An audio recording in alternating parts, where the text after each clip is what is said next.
Mga ka-farmer, so ito ang gawa ng tatay ko or papa ko na native basket. So ito ang kanyang extra income dito. So ito mga ka-farmer. So native po ito mga ka-farmer. So yun, makikita mo native yan. So ang pangalan ng material nito mga ka-farmer ay dito sa amin ang pangalan ay nito. So ano sa inyo dyan? So ito nito ito. Oh, sa kagubatan ito, kinuha ng tatay ko. So, yun ang hirap. Minsan, makakuha lang siya ng konti. Ito mga ka-farmer. So, walang puhunan. So, ang tiyaga lang.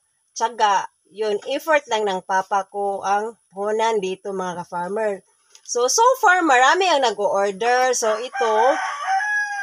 Tapos na po ito.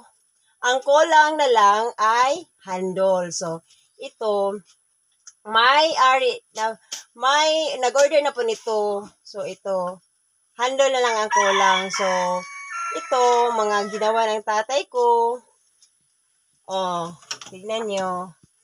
Mahirap talaga itong gawin mga ka-farmer. So, ilang araw po ito gagawin ko? Ilang adlaw? So, mostly, mga one week ito, matapos niya. Matagal-tagal ang proseso nito mga ka-farmer. Oh, hindi biro to. Grabe ang quality niya. Maganda talaga siya ang quality. Pero only 500 pesos. Tapos, matatapos niya ng 1 week.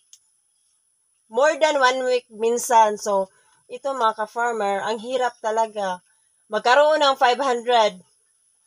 1 week and more bago matapos. So, ito lang mga ka-farmer. So, ni-flex ko lang yung gawa ng papa ko na basket. So, ayun. Thank you mga ka-farmer. Thank you for watching. Bye-bye!